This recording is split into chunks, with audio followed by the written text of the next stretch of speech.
damn cameras. Okay, there we go. So Andrew, can you hear Scott, me okay? I can hear you great. You And actually probably sound better than I do. I need to get a better microphone. I put some headphones in, so hopefully that'll take care of the reverb. Oh yeah, that's perfect. How is it in DC, Scott? It's a crazy time for all of us, Andrew, I'm afraid. It's a challenging moment in our nation's history, but I'm delighted to be with you and some of my friends from Colorado. Are you able to get out at all? Yes, we have just uh, started the sort of first phase of lifting the stay-at-home orders here in DC. And of course, that was truncated somewhat by then the new curfews we've had in the last week or so. But we're starting to reopen. I think we're a little ways behind Denver, though. Now, are you right in this? Are you in the center of DC in terms of where you live, or do you live in one of the suburbs? I live in the district, but not right in the heart of the district. I'm kind of in the northern fringe of the district, so not adjacent to the White House or anything like that. Yeah. Have any of the George Floyd disruptions reached to where you're at? Uh, not to my immediate neighborhood, although certainly people in my neighborhood have been participating in the some of the demonstrations in other parts of the city. It's obviously affected people throughout the country and certainly throughout the district. A lot of civic engagement in my neighborhood. Yesterday happened to be our election day here in the district. We had our presidential primary and some local elections. And so a lot of people were out and about because of that as well. So lots of civic engagement, and certainly people here are very concerned about what they've seen, and both what they've seen in Minneapolis and what we saw here in the nation's capital as well. Yeah, I know you follow the news back here in Denver, and I'm sure you've seen the demonstrations that have been going on here as well. I think it's pretty similar to what's happening around the country. There's just a lot of outrage going on. But I was pleased by the comments from our old schoolmate, the mayor there, who I thought spoke for a lot of people in the country about what they're feeling right now, and also the best ways to respond to it. Yeah, I couldn't agree more. I think you're absolutely right. I've got a lot to talk about today, and I want to just start. I mean, obviously the pandemic and how that's affecting the economy. Obviously, what's going on relating to racial inequality and how that has, really just pulled off that scab that has been festering for so long again. But I want to also talk to you about your history. Tell me how you became a journalist. I didn't know this until you and I had talked, a long time after high school, that you had actually worked at KNUS Radio in Denver, which is, by the way, it's a very far right radio station at this point. But yeah, it's changed a little bit over the years. But yeah, I actually my first exposure to radio was at KOA, the giant AM. 5,000-watt blowtorch. Exactly, covers all of the midsection of the country there. It's the Clear Channel now is thought of as an owner of a bunch of radio stations, but Clear Channel used to refer to those stations that were given sole rights to a particular frequency, so they could cover a huge chunk of the country. And KOA was one of the early Clear Channel stations that blanketed the plains and some of the mountains. And they started a talk show back in the early 80s where they wanted to have a teenager or a couple of teenagers be the hosts of a call-in talk show. And I auditioned for that, didn't get the job. But then not long after that, KNUS started its own program that was kind of more of a magazine show with a bunch of teenage hosts. And I did get to participate in that and enjoyed it, and have been doing it ever since, never had to get a real job. Well, I tell you what, I think I've always thought of, if I could do journalism, it would be a radio reporter. And I've thought that for a long time. I just thought. You've got the face for it. Yeah, right. Exactly. There's a lot of friends of mine that work at KOA, and obviously working for the mayor, I've worked with a lot of journalists and stuff, but they just seem to have so much fun, and it seems like I don't want to say it's an easier job, but it's more manageable in terms of they don't have a camera, and they record people, they record themselves, and they get it on the air. And I'm not saying that's easy at all. I mean, there's an art to it for sure. but it's one of the things I've liked about it is television, to the limited extent I've been exposed to it, is a very collaborative medium. You're generally working with a team of people to produce your stories. That's sometimes true in radio too, but you can really do a lot of radio as a one man or one woman band. I know you play in a lot of combos, Andrew, but I'm kind of a soloist, and so I kind of like being able to do my own thing. Well, I think the rise of podcasts have kind of shown that too. Podcasts have made everybody in the world a radio producer, and it's been both the best thing that's happened to radio and also a challenge, because there's a whole lot more competition for ears out there right now. I mean, it used to be that when somebody was stuck in his car, we were kind of it, and now they've got, they can listen to any number of podcasts on their smartphone. And so we've had to up our game to keep our share of listeners. And of course, NPR has become one of the leading podcast producers as well. In fact, it's kind of funny. I was up skiing one time in the mountains in Colorado, and I had to rent a set of skis because I don't have my own skis anymore. And the young guy who was working the rental counter and adjusting the bindings saw on my paperwork my email address is npr.org. And he says, "Oh, do you do podcasting?" Because in his mind, NPR is a podcasting company. And I told some of my colleagues back here in DC about that. They were thrilled, because that is where, a lot of our younger listeners are. We have more listeners our age, Andrew, on the FM dial, and anybody under 30 is most likely listening to us on their phones. Yeah, well, I still, there's nothing that compares to National Public Radio. And quite frankly, there's nothing that compares when you want to get your local breaking news to a station like KOA Radio. And, it's still very, very powerful, and particularly during drive time. But, I think even right now, people are spending a lot more time listening to the news, listening to the media, and particularly locally, but also, credible resources like NPR.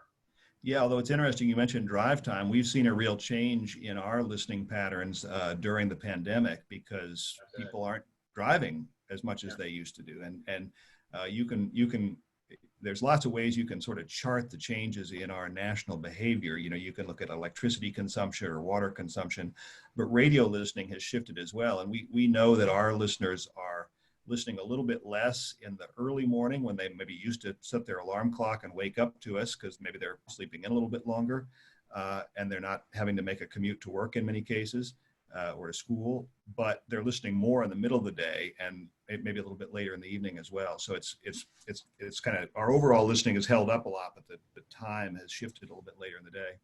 Well, there's definitely been a rise in Nutella eating in our house during the pandemic, and popsicles are big right now too.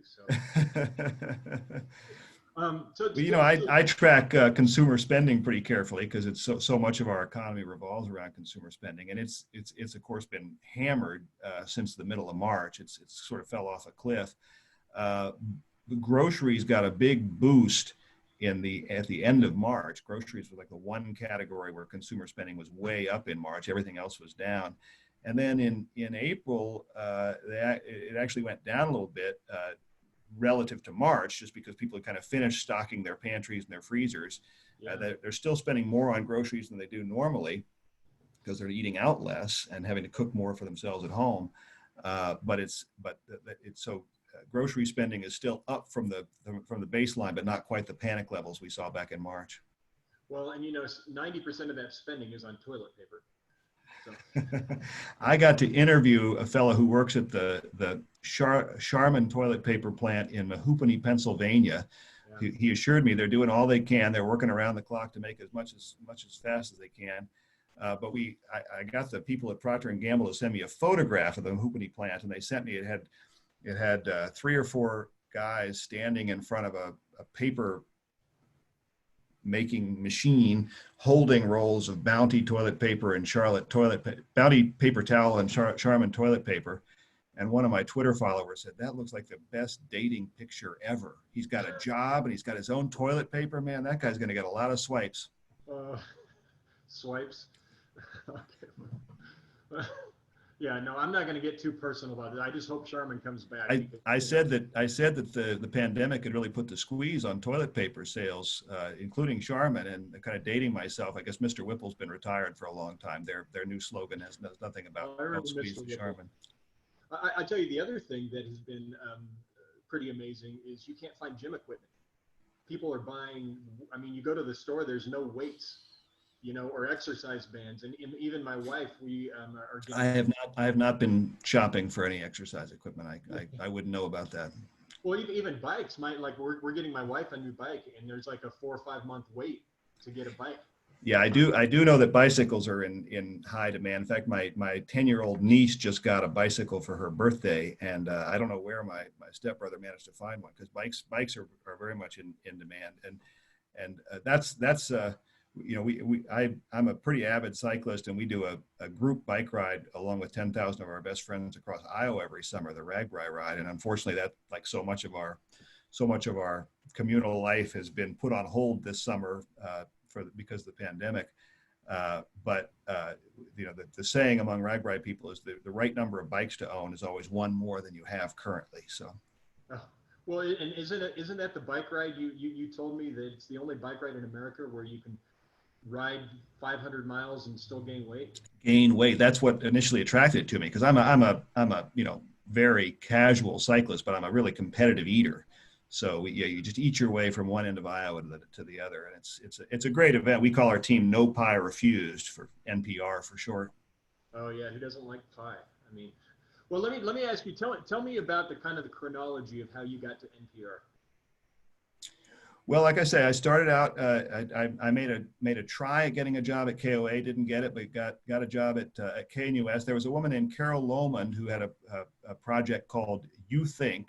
There was an old newspaper version of You Think, and then she launched the radio version of You Think, and I was part of that at KNUS, and had so much fun. Just fell in love with doing radio. We had a really coveted time slot. I think we were on at 5 a.m. Sunday mornings.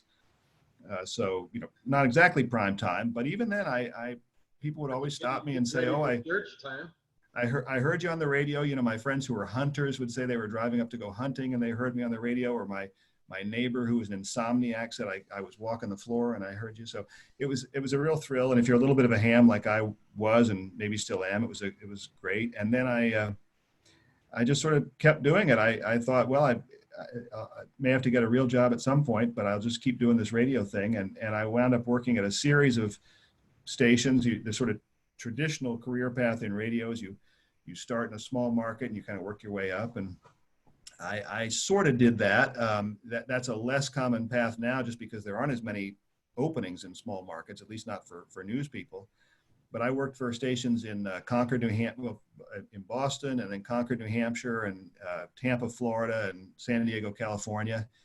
And I was over time, I kind of became a specialized business reporter. I started out as a general assignment reporter covering anything that came down the pike, but I kind of became a specialized business reporter, partly because a lot of reporters don't like to do math, and so there was a kind of a lane there. If you could calculate a percentage, that would put you head and shoulders above 90% of the competition. And so I kind of carved out a lane for myself, and I was enjoying that and focusing mostly on business coverage when I, back in 2003, wrote an email to one of the political editors at NPR saying, somebody ought to check out this idea I had about Howard Dean, the then front runner for the 2004 Democratic presidential nomination. And he said, yeah, that's a good idea. Why don't you check it out? So I wound up covering the 2004 presidential campaign for NPR, and I guess it didn't screw up too badly, because they had me do it again in 2008. So you covered Dean and then Kerry, right? I covered Dean briefly. Of course, I started raising questions about Howard Dean just shortly before his campaign kind of fizzled out. It was riding very high in the fall of 2003, and then just as they started voting, it kind of fizzled out quickly, and wound up covering John Kerry, who my bosses had all kind of written off at that point. And that pattern very much repeated itself 4 years later when I was initially assigned to cover Mitt Romney, and his campaign kind of fizzled out, and John McCain, who'd been written off entirely, wound up becoming the nominee. So I covered Kerry in '04 and McCain in '08, my mom started to say, how come you always cover the loser? But then I got to cover Barack Obama's re-election campaign in 2012. So I finally got to cover a winning campaign in my third and last campaign. Well, And then Diego, they hired me on to actually cover the White House during all the Obama administration and the first 2 years of the Trump administration. now, when you were in San Diego, though, you would get called by the national office to cover big stories every once in a while, right? Sure. I worked for the NPR member station in San Diego for about 7 years. And during that time, we covered all kinds of, local stories that went national, like the Heaven's Gate mass suicide or something like that. Anytime there was kind of a confined San Diego story that had some national appeal, they might call me or one of my member station colleagues. That's one of the real strengths of NPR, is that we have this network of member stations. So we have eyes and ears throughout the country, even though a lot of our own reporters are based in, New York or Washington or Los Angeles or something like that. But then in 2000, California deregulated its electrical system.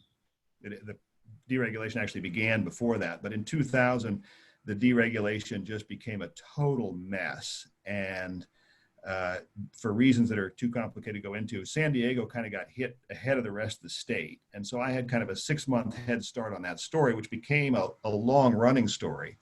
And so even though NPR had NPR staff reporters based in LA and San Francisco, San Diego kind of had enough of a head start that they wound up letting me cover that story. And I covered it for about 6 months. And after that, they just hired me on to work for NPR full time. They let me stay in San Diego for 7 more years, which was kind of the ideal situation. My editors were all 3,000 miles away. I got to live in beautiful San Diego. But when they hired me to do the White House job, they said, no, you're really going to have to move to Washington. You can't do that from San Diego. So I've been here since the end of 2008. Yeah. So, I remember I came and visited you in San Diego once or twice. You turned me on to a great lobster place up the coast. Let me ask you this. It seems like in the past, the news was a little bit more tightly managed and organized, bundled, I'd say. Big stories even seemed to be more anticipated. I saw an interview with you from 2013, and you said the dirty little secret is that, in fact, on most days in Washington, nothing really happens. I think it was one of John McCain's aides who I was quoting who said that. Yeah, he said the dirty little secret is that on most days in Washington, nothing happens. And we all looked at him and says, that's not really a secret. We all we all know that. But you still have to feed the beast somehow. So you kind of make it up. Well, I don't mean you make it up. You report on another tense day in Congress where nothing basically happened. Yeah. Well, I remember working in Washington as a press secretary, and the stories, the news cycle about a story would maybe last a week, or if but it was like always one big story that was like dragging on over a period of time. But today, every day, every moment, there's a news cycle. Breaking news at every second. Something's happening. Does that make your job more difficult? I have these visions of reporters around DC waking up at 4 a.m, watching their phones, waiting for the latest Trump tweet to decide what the news cycle is going to be that day. Yeah, it's a real challenge, and the hardest part about that is figuring out what is really important that we do need to jump on, which happens occasionally, and what is just distraction and noise that might cause us to take our eye off the ball of some longer running story that maybe we should be focused on. And you can see that in the case of the coronavirus pandemic. If ever there was a story that required discipline and focus and attention to detail, this is one of those stories. And the challenge is not to just let every distraction that the president or his team might throw up cause you to take your eye off the ball. And obviously, then you have events like we saw in Minneapolis, which are urgent and require attention and require focus. But you also want to keep one eye on what's going on the pandemic, and you know, in my case, with the economy, for example. So it's a matter of trying to be alert and respond to news as it happens, but also keep some focus on those stories that maybe don't change that much from day to day, but that are really are going to shape our world for years to come, and not lose sight of those in the midst of a lot of noise and a lot of what Jay Carney, the Obama press secretary, used to call gorilla dust. You know, just kicking up a lot of dust to distract attention. Yeah, no, this is kind of a loaded question, and is the current administration and the Trump folks, are they as combative as the president makes it seem? I mean, do they do things to make your job more difficult? I mean, it's definitely different than other administrations, but I mean, are they actively doing things to make your job more difficult? Yes, for sure. I mean, I don't think there's any question about that. And they're very combative. Now, that's not to say there aren't people within the White House or elsewhere in the administration that are, you know, there are certainly members of the administration that are very professional and with whom we have very normal professional back and forth communication. But there's also there's a lot of just needless antagonism from members of the administration, and frankly, that although, you know, the president likes to project this sort of combative image and has, you know, gone out of his way to sort of demonize the media from the get-go. Ultimately, I don't think that helps their cause. I mean, I think there's lots of times when the administration could have helped itself by simply being less combative with the news media. Oh yeah, no, I agree. I mean, this is my theory. You know, Trump, for all of his faults, he has seemed to have brought the idea of reality TV to the White House. I mean, you know, there's drama, there's fighting, there's villains, there's corruption, there's backstabbing, there's leakers, people getting thrown off the island. I mean, he seems to be the wizard behind the curtain, controlling this. And he's been very successful at it. I mean, Yeah. you know, he just as The Apprentice did pretty well, at least in its early going.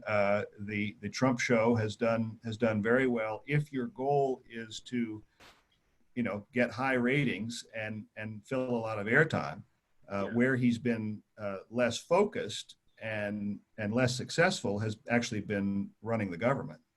Right. Well, and I think it's wearing thin right now when there's actual crises that are going on. I mean, up until the pandemic, most of the crises that were confronting this administration were crises of their own making, either deliberately to create a kind of cliffhanger for the Trump show, or just out of incompetence. But this is the pandemic is a crisis not of their own making, where the responsibility of the government is to step up and protect the safety and well-being of the American people, and obviously they've fallen woefully short on that score. Let me just say to people out there listening, feel free, if you have a question for Scott, the chat box is open. We're going to be talking about the economy in a minute, Lynn. So that's a great question, though. One of the great stories you told me, I'm kind of jumping all over the board here, but this is like the day after Obama was his inauguration, and you all are busy working down in your offices and your cubicles in the White House press office. And you look up and Obama has just decided to, you know, like any homeowner would do, you know, he's going out and looking at all the different rooms and seeing where it is he's going to be living at least for the next 4 years. Could you tell that story? Because it's a great story. Yeah, he didn't spend too much more time down in our little the radio row in the West Wing there is in the basement. We're you know, they built the press room that people might have seen on television, where the little briefing room. They built that over what used to be the White House swimming pool, and our office for NPR and most of the other radio networks is in a basement, kind of just to the east of that and underground. Obviously, it's not the most glamorous part of the White House complex. It's kind of dark and musty, and it floods every so often. And they've had some mice infestations, but not recently, thank goodness. But they periodically have to battle with the other rodents of Washington. And anyway, yeah, on first or second day, the president and his then press secretary Robert Gibbs decided to kind of come down and see what was going on down there.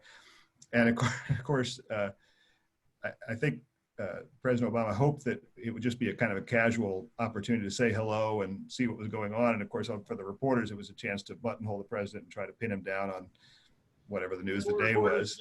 That's what reporters do. They weren't going to let this opportunity pass by.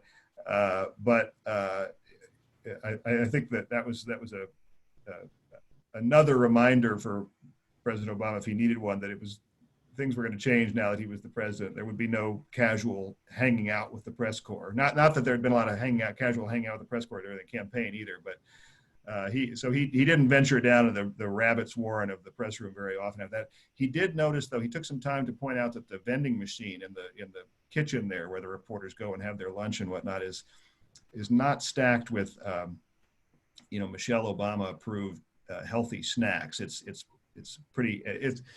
even less healthy now than it was back then, but it was Cheetos and Pop-Tarts and pretty standard vending machine fare. Yeah. So now I've been into the press. I've been into the press conference room. It's tiny. I mean, it's like everyone who comes in always says it's so much smaller than it seems on television. There's only 49 seats in there, and sometimes when we're not social distancing because of a deadly virus, there's often people standing in the aisles, but it's not a real large space. It always seems a little grander on television than it is in person. So speaking of spaces, and then we're going to get on to more serious issues. Tell us what it's like to fly on Air Force One. I mean, you've traveled all over the world with the president, with the different presidents. What's that experience like? Yeah, the first time I flew on Air Force One was actually with George W. Bush. When I was covering the Kerry campaign, but the bosses said, well, why don't we have you travel with then President Bush a little bit, just to sort of see how the other half lives. And Don Gagne, who was at that time the White House reporter, went out with Kerry for a few days. So we just switched places. And so I got to fly on Air Force One the first time with President Bush, and it was right after a debate with John Kerry, which I guess by all conventional scoring, Bush had lost. And so he kind of wanted to change the narrative a little bit. And he came back and he spoke to reporters in the little back corner of the plane, which is where the press usually sits. And it was my first time on Air Force One. I didn't know. I assumed that the president always came back and chatted with reporters. Little did I know, Bush almost never did. And for that matter, neither did Obama. It was rare for Obama to do it. So we land, I called my editors. They said, well, how was it? I said, it was fine. Bush came back and gaggled. And Gagne, who'd spent 4 years covering Bush, had never had the president come back and talk to him about Air Force One. It happened to me the first day I was on the plane. So, but it's the greatest thing. I mean, it is funny when you're a White House reporter. Whenever people find out what I used to do, one of the first questions that almost always asked me was not what's the president like, what's the White House like. They always asked about Air Force One, and I think that speaks to just what an iconic mode of transportation it is. It's a piece of America, and the best part of the plane was walking up to it. I mean, it's this giant 747, beautiful blue and white, and it says United States of America on the side, and it's sort of our national pride right there on the side. Of course, then we go up a little staircase in the belly of the back of the plane, like where they on a commercial plane, maybe they have a conveyor belt bringing the luggage out. So once you're on board, it's not much different than the other plane. Although we do have seats that are a little more comfortable than the ones on some of those Frontier jets you used to rep for. Hey, back in the day, we had leather seats on Frontier. Direct TV. Don't get me started. I mean, today it's very different. But now they don't have TVs in the back of the seats on Air Force One. In the press cabin, they do have 2 TV monitors sort of in the front of the cabin. So the press cabin is just ahead of the galley. There's a galley in the back of the plane, and then there's the press cabin which is about half of the back corner of the plane, and seats, I think 13 people. There's 13 seats in there. Yeah, probably no movies about Watergate or Dick Cheney or things like that. Well, usually there are. There's two TV monitors, and you can watch the news, or you can watch. There's a selection of movies, and you can choose. But the press corps has to agree. They're not. Nobody has his own personal monitor. Right. So, and usually the photographers get to choose the movie because they're not usually working the reporters are usually working anyway. But I'll never forget. We had one time. President Obama came back to. He did come back occasionally to talk to us. He came back one time when we'd been watching a movie, and it was some movie with Ryan Gosling in it, and it had a pretty passionate love scene, and it happened to be just at that moment that the president came back to talk to us. So he has his back to the TV monitors, and he's sort of talking to the reporters about whatever trip we've just come from, and over both of his shoulders there's this sort of passionate love scene being played out behind him, and he's oblivious to it. He's not noticing because the sound is on headphones. But you're trying to watch the president and listen to what he has to say, and maybe make some notes for a story or something. And over his shoulder, there's this scene played out, and it seemed to go on for a long time. It probably wasn't really all that long, but it just seemed to last forever. And finally, the president finished up his remarks and walked away. And I remember the reporter from the Chicago Tribune turned around and said, "That was really distracting." and it was.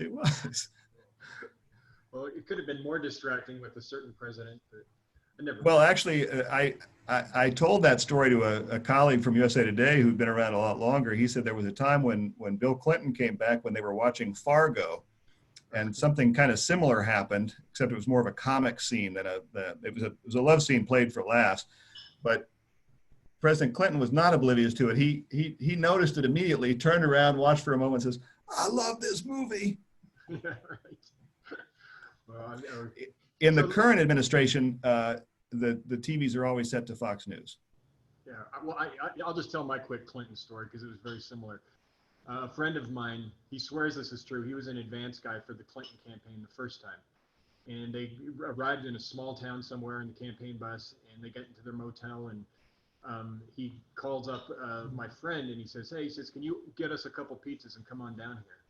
And he says, "Yeah, well, sure, Governor." And he came down to his hotel room, and there's Bill Clinton on the edge of his bed in his boxer shorts watching American Gladiator. And he said, "Come on down, can you have some pizza with me?" And so he says he'll never forget eating pizza with the future leader of the free world watching American Gladiator.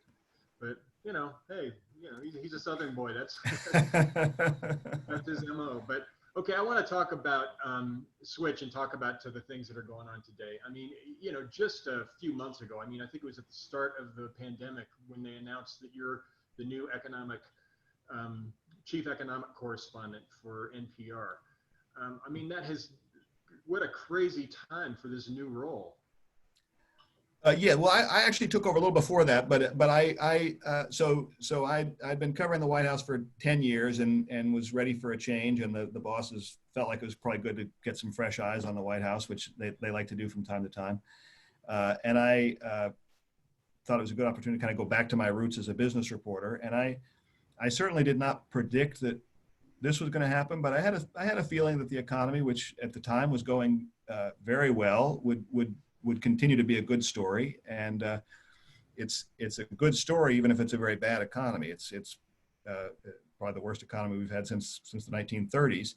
And it's unusual in the speed with which the downturn has happened. Of course, it's by deliberate policy as we basically put much of the workforce and much of the productive capacity of the U.S. into lockdown to try to slow the spread of the virus. Now we're shifting gears again. Obviously, lots of states are starting to reopen. Lots of businesses are very tentatively trying to bring customers back and see how they operate in this new environment.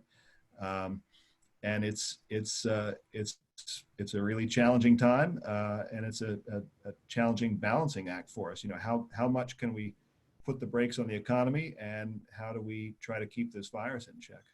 Now, you got your MBA. And I know you've had some personal experience with that.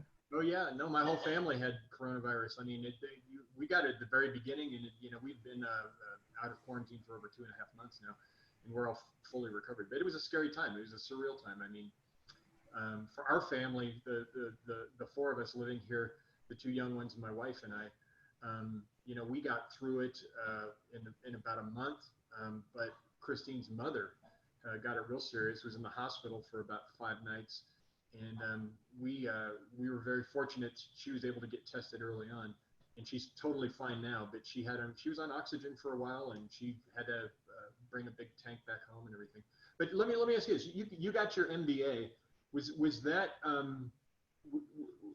just to become a better reporter, or did you have a different goal about that? Because it seems like it's totally relevant to what you're doing today. Yeah, when I was working for the member station in Tampa, Florida, we were licensed to a university, and we were, as one of the benefits of working there, we were allowed to take classes for free. And so the graduate school at the university, they had a pretty good medical school, but I figured I wasn't probably going to be a doctor.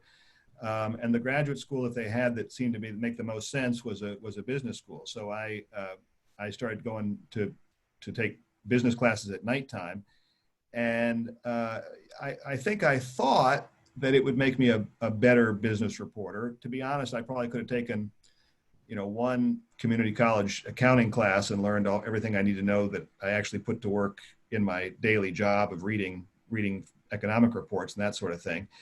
It did teach me some of the language of business and maybe be able to talk to corporate executives in language that they understand, and then or when they talk, to translate it for our listeners a little bit better. It's interesting. I was about 3 years into a 5-year MBA, because going halftime at night program at University of South Florida when I moved out to California, and at my station there was also licensed to a university, but they didn't let you take classes for free. They didn't offer that benefit, so I had to pay for my nighttime classes at the San Diego State University, where I got my MBA. And of course, one of the things they teach you in business school is to ignore sunk costs. I thought, well, I've already spent, I've already gone for 3 years. I'd be wasted if I don't finish it up and get the degree. So I ignored that MBA lesson about ignoring sunk cost, and I focused on the sunk cost and went for 2 or 3 more years in San Diego and managed to finish it up. I'm glad I've got the credential. It probably didn't hurt when I was applying for the network business job, but as a practical matter, I can't say that I necessarily use a whole lot of what I learned in business school every day on my job. I don't know. I mean, I think that the value in to me anyway, of having reporters like yourself out there is that you offer really good context that I otherwise wouldn't have. And I think, that's a culmination of experience in your own knowledge of doing this and everything like that. But I think an MBA is always a good degree to have. Now, Jerome Powell, the head of the Fed, he was on 60 Minutes a couple of weeks ago, and I mean, what an impressive guy. I told my wife, I said they need to put him out there more often, because he doesn't do very many interviews, but he was straightforward, intelligent, articulate, and I actually felt a little soothed after hearing him speak in kind of non-political terms about the economy. But one of the things he said. Yeah, he's very reassuring. He's very steady in a very unsteady time. He by the way doesn't have a PhD in economics like some of his predecessors did. But he obviously knows what he's doing. And unlike predecessors back in sort of the Alan Greenspan days, when the basic MO as a central banker was to be as obscure and inscrutable as possible. Yeah. Both Jay Powell and Janet Yellen and Ben Bernanke have, I think, all adopted the idea that, look, we need to communicate as clearly and in plain English as is possible, and certainly Powell does that. Well, and one of the things he said that I thought was really interesting was that it was the first time that their main economic analysis is not driven on financial and economic indicators, but on healthcare reports relating to COVID-19, which of course makes sense. But how are you seeing this play out in terms of the economy's response to COVID-19? And the second question is, can someone explain to me, if our economy is such in the tank, why does the stock market keep going up? Yeah. Okay. Well, so it's interesting because this is often sort of couched in terms of a tug of war between saving the economy and stopping the pandemic, or minimizing the losses from the pandemic. And really, most of the leaders will tell you that those are not in conflict, that the long-term success of the economy depends on stopping the pandemic. And if we don't get a handle on the coronavirus, we're not going to have a successful economy, even if there's no government stay-at-home orders. I mean, people aren't going to be flying to Las Vegas to see shows if they're worried about the coronavirus, no matter what the rules that the government puts out are. So there's not really a tension between saving the economy and saving lives. Those things are mostly in concert. You want to do both of them. Ultimately, we're going to have to get control of the pandemic before any of us will feel completely safe going about our quote unquote normal economic lives. So everybody who tries to track the economy, like I do, or there's a whole cottage industry of forecasters out there who try to watch the numbers and get a beat on which way the economy's going, have all tried to sort of become amateur epidemiologists and figure out what's going on with this pandemic. Have we flattened the curve? Is the daily infection rate going up or down? What's the gestation period? All these different variables, and be careful what you do. be careful of economists masquerading as epidemiologists. Maybe don't necessarily take medical advice from your. Yeah. Yes. Certainly. Don't take your medical advice there. As far as the stock market, boy, I mean, I guess the simple explanation is that the stock market's not about what's happening now, but what we think is going to happen, what investors think is going to happen in the future, right? So the simple explanation is investors are betting that this pandemic spawned economic crisis will be short-lived, and that the economy will recover, and that these now relatively high valuations for stocks will be justified in the long run. Are they right? No particular reason to think that those investors are any smarter than the rest of us. They're making an educated guess. They're willing to put their money where their guess is. So, take it for what it's worth. But there's no particular reason to think that those investors' collective wisdom is any better than anybody else's collective wisdom. There's a question from Meg Collins, and she says, I've been doing a lot of online shopping during the quarantine as a distraction. Yeah, me too. Has online shopping increased during the last few months? Oh, absolutely. Yeah, absolutely. And yeah, I mean, and of course that was, the share of overall shopping that was migrating from the shopping mall to Amazon or other online retailers. That trend was happening before the pandemic, and the pandemic has certainly accelerated it. I mean, Amazon announced a few months ago they were going to hire an extra 100,000 people to cope with the additional demand, and then I think they said, okay, we did that. Now we still need another 75,000 people to cope with the still growing demand. And I think one question is how much of that additional market share that Amazon has grabbed from traditional retailers will they just never surrender? How much of that will just stay online? Because again, the needle was already moving in that direction, and it moved faster than it otherwise would have. But will it come back when the shopping mall opens?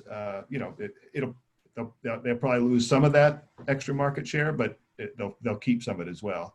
And I've gotten questions, from our public radio listeners. Is it ethical to shop online and maybe put the warehouse worker or delivery driver's health at risk in having to bring me this product?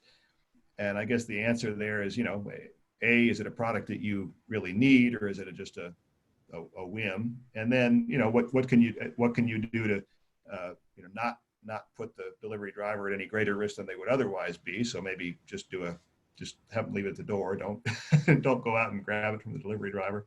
But the people working in Amazon warehouses, on the one hand, we want to make sure that the company's doing what it can to keep that workplace as safe as possible, but they do probably need the job. And so my general thinking is it's probably okay to shop online.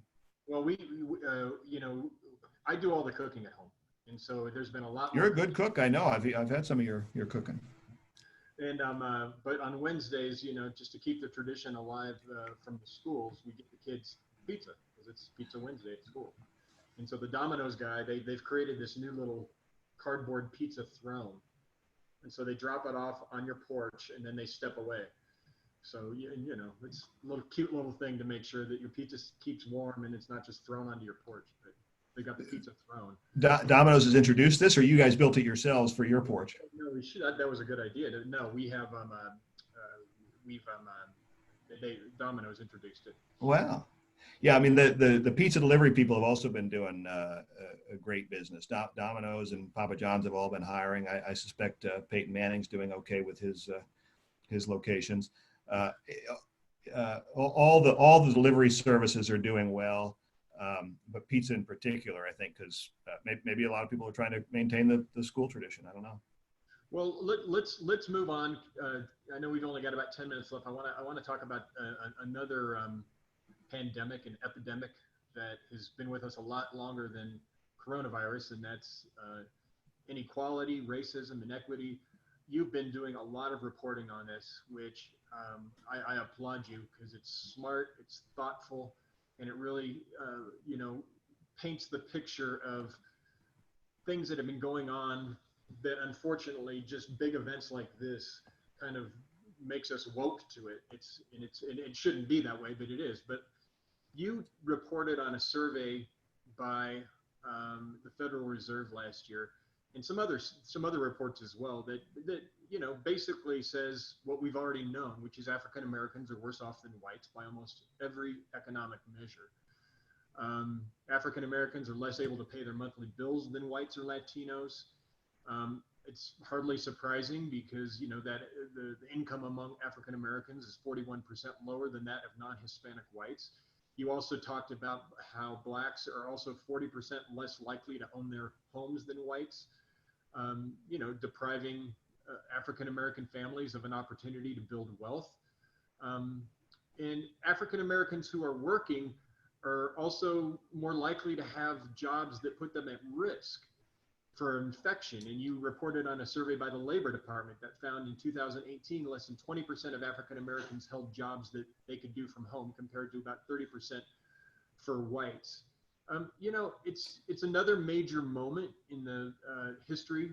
And yet again, the stock market doesn't seem to be rattled by it.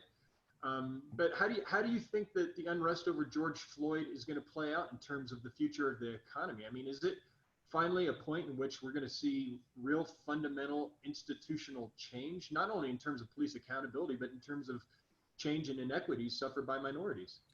Yeah, I don't know the answer to that. One will certainly hope that it will bring about positive change. I remember interviewing the head of the Urban League towards the end of the Obama administration. We were doing a lot of sort of retrospective stories about what Obama had meant for this or that, and I did one on what progress had happened for the African American community during the 8 years of the first Black president. There was a lot of criticism early on in his administration that Obama was not doing enough for the African American community, and he was always sort of very careful to say, "Look, I'm the president of all Americans. I'm not the president of just Black Americans." But the head of the Urban League said, and during those 8 years, which obviously were a period when we were going out of the Great Recession into a period of fairly sustained prosperity, there were gains for African Americans and for all Americans. But I remember the head of the Urban League said, it's like African Americans are the caboose on the train. And if the train moves forward, we move forward, but we're still the caboose. We're still behind everybody else, and that is unfortunately been the history. Home ownership. I was just struck this last week. I did a story back in 2007, in the early days of the foreclosure crisis, and it so happened that I did that story in Minneapolis because Minneapolis was just very good about mapping their foreclosures, and you could sort of see more clearly where it had happened. And it was just very clear that the subprime lenders had targeted communities of color and working class communities in general, but they had gone door to door peddling these subprime mortgages that were just traps to African American families who owned their homes, who had a home, who were living in a home that they owned, who were building wealth, and then some subprime mortgage peddler came and sold them a mortgage, which blew up on them. And for an enormous number of African Americans, that resulted in foreclosure, and they've not recovered. You know, they're still renting 10, 15 years later. I remember the Center for Responsible Lending said, and this was, you know, not too long after 2005, the subprime mortgage crisis cost more African Americans their homes than Hurricane Katrina did. You know, and we when you see something like Hurricane Katrina, you can see the concentrated loss in the Black community in New Orleans, but it was maybe more diffuse with the mortgage crisis, but it was very clear. And it's a shame because in the 90s and the early 2000s, you actually had been seeing some gains in home ownership among African Americans, and then it was just wiped out by the mortgage crisis. And people who look at economics, sadly, none of this is a surprise. None of this is new. It's shameful, but it's not new. And so if the unrest surrounding the events in Minneapolis cause us to shine a spotlight on that and just remind people that we've got work to do here, it's certainly not news to African Americans themselves. But if it reminds some white folks who are listening to NPR that, hey, this is happening in our country, and we need to do something about it, then so much the better. As Andre Perry, the Brookings Institution, told me the other day, you know, there were epidemics plaguing the African American community long before COVID-19, and you know, we've reported extensively on the disproportionate deaths among African Americans from COVID-19. A lot of that is all about underlying health conditions, you know, higher rates of diabetes and heart disease and lung disease, which make you more susceptible, not to getting the virus, but to having a worse outcome if you do get it. Couple that with, you know, worse health care, greater levels of not having health insurance and so forth. So it has certainly illuminated those things. Whether any of this changes, that's on us. You know, that's on us. And as important as it is to address the policing tactics that are under the microscope right now, we need to address these other inequities as well. Yeah, I know. I mean, and it's all interconnected. I mean, we talk about the healthcare, and we talk about, you know, at my house, you know, there's 3 grocery stores within 3 miles of my house. You know, I can go and get fresh vegetables. I can get the food that I need.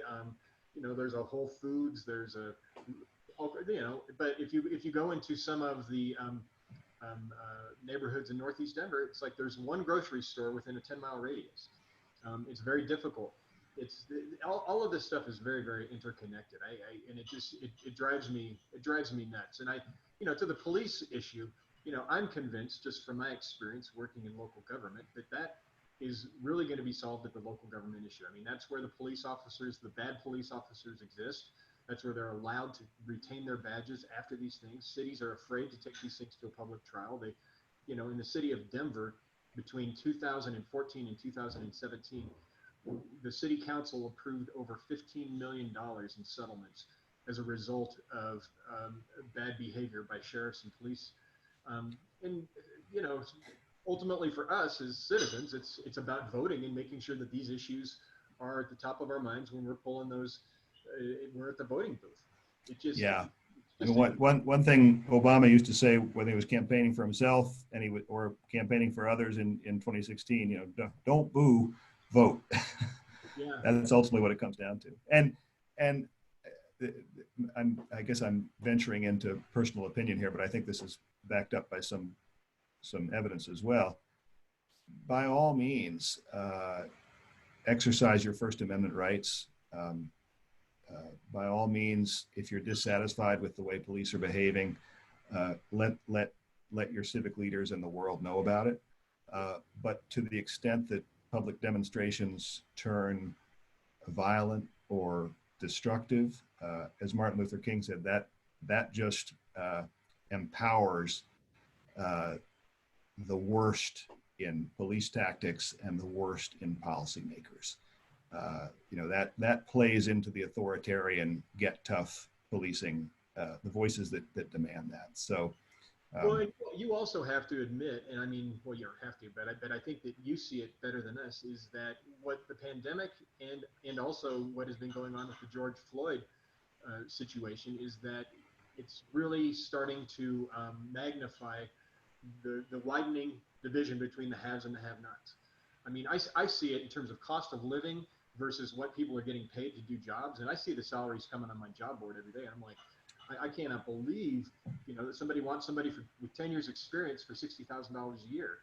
And, I mean, and that's just become even more apparent right now in terms of how people are going to be able to survive once the subsidies run out, once the, you Yeah, know, and we unfortunately we did have a period, we had a 10-year expansion, and just in the last couple of years of that expansion where we had very low unemployment rates, we were starting to see gains in wages, especially at the bottom of the income ladder. The very low unemployment rate and the very tight job market was the best thing that it could happen to low wage workers. We saw this in the 1990s as well when we had very low unemployment.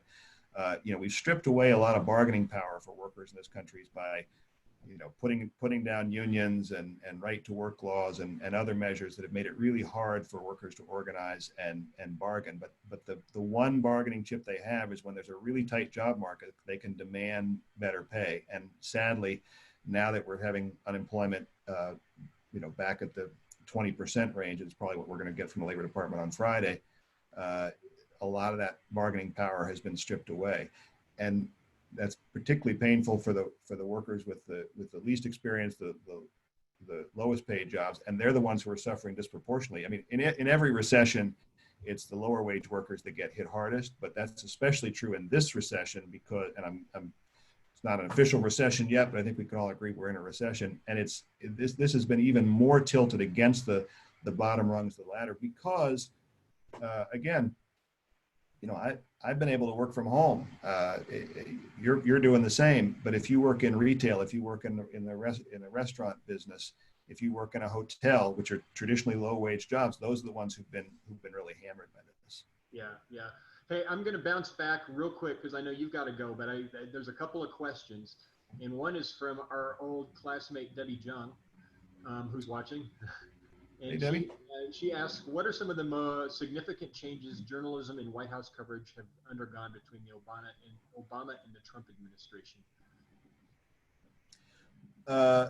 Well, as I say, I mean, it's not as if it was all roses and kisses with the Obama administration. There's always a certain amount of adversarial push and pull between the press corps and the White House. Every White House wants us to report on all the great stuff they're doing, to ignore all their missteps.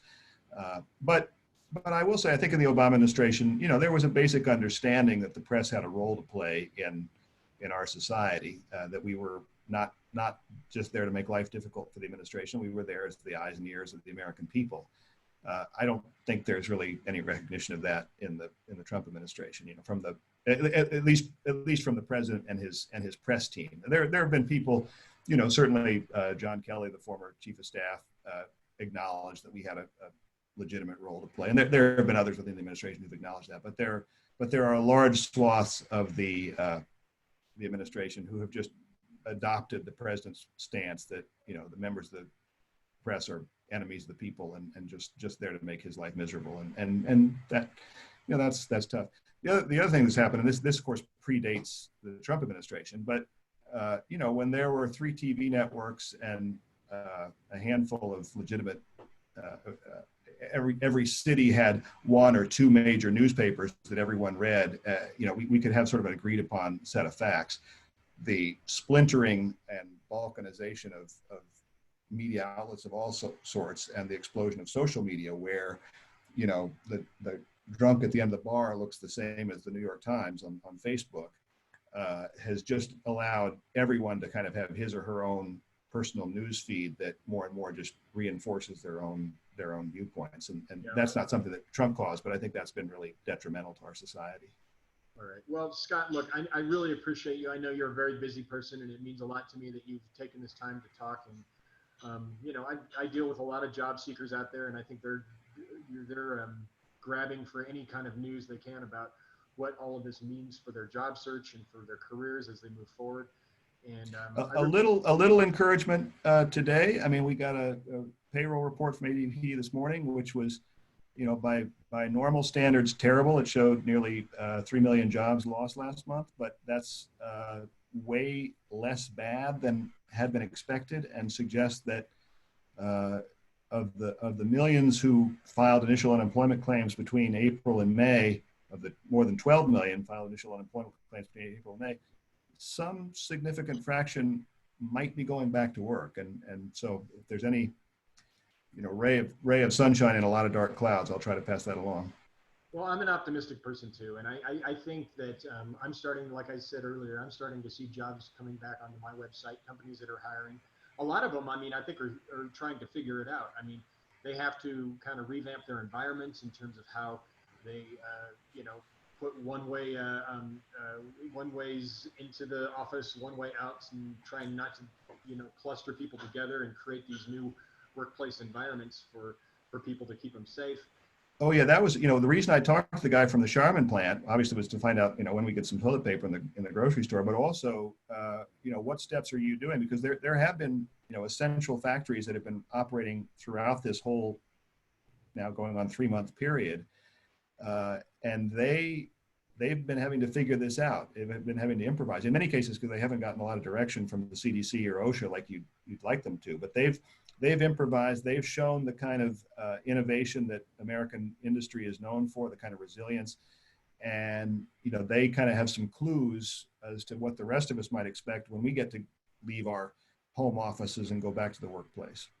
So, yeah. Some have done a better job than others. Obviously, some have continued to have high rates of infections. We've all been focused on the meat packing plants and so forth, and with good reason. But some have done a really good job. When we talked to the Charmin plant, they have about 2,000 people work there. They hadn't had a single infection. We talked to people at a frozen pizza plant. Similar story there. So we all have a lot. We can learn a lot from those folks who've stayed open during this period and found ways to both keep doing what they need to do, keep their employees on the job, and keep everybody safe. Yeah, for sure. Well, thanks again. I really appreciate it. Folks, like I say, go to andrewhudsonsjobslist.com. There's quite a few, there's hundreds of jobs on the site right now. Really good jobs. And I appreciate it. Next week, we'll have Liz Ryan, who's going to be talking about reinvention. She's the career expert that you might have seen here a couple months ago.